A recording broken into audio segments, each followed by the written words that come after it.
Bismillahir Rahmanir Rahim.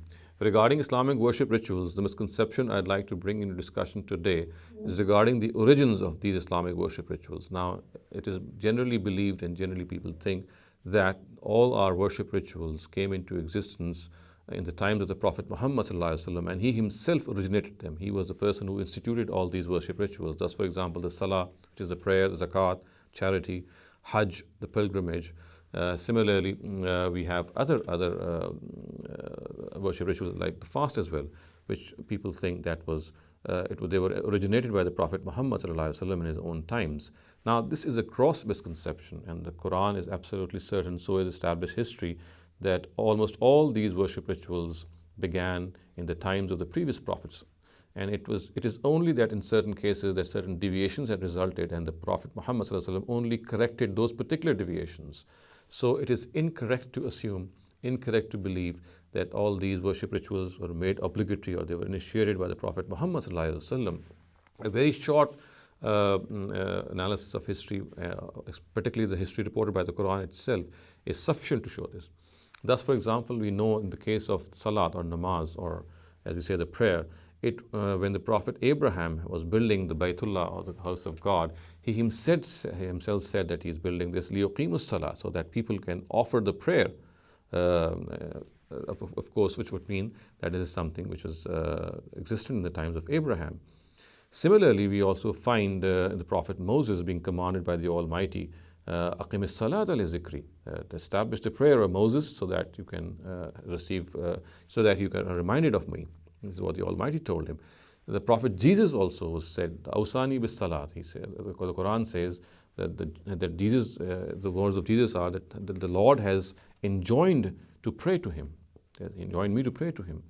Similarly, the famous sage Luqman of the Arabs, he too, we know that his famous advice that he gave to his son, he said, Ya bunayya aqimis salat, oh my dear son, you must establish the prayer, you must adhere to the prayer. So we can see that this is something which is a pre-existing ritual from the Prophet Muhammad's times.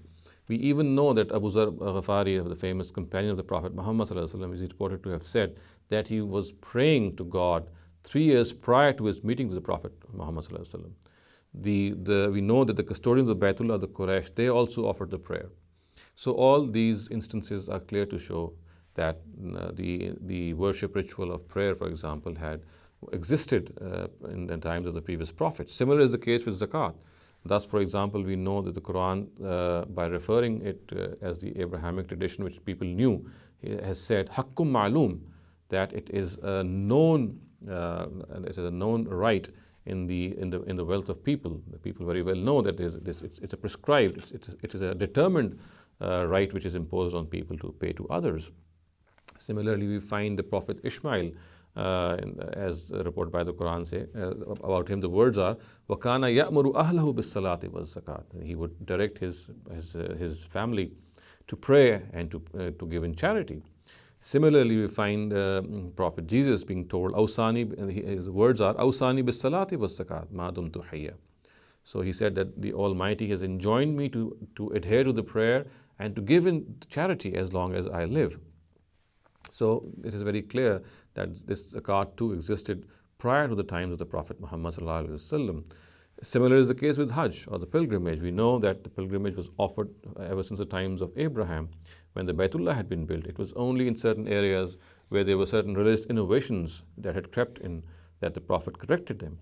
As far as fasting is concerned, we find that the Quran itself alludes to the fact that this fasting was made obligatory on previous nations as well, when it says, Ya ayyuhallazina amanu kutiba alaykumus siyam kama kutiba alal lazina min qablikum la'allakum tattaqun, which means that believers, this fasting has been made obligatory upon you, just as it was made obligatory upon people before you, so that you can attain piety. So it is evident that all these worship rituals were going on before the times of the Prophet Muhammad ﷺ. He only corrected certain areas in which some deviations had occurred. Otherwise, it is absolutely improper and erroneous to believe that all these worship rituals were initiated or originated by the Prophet Muhammad ﷺ.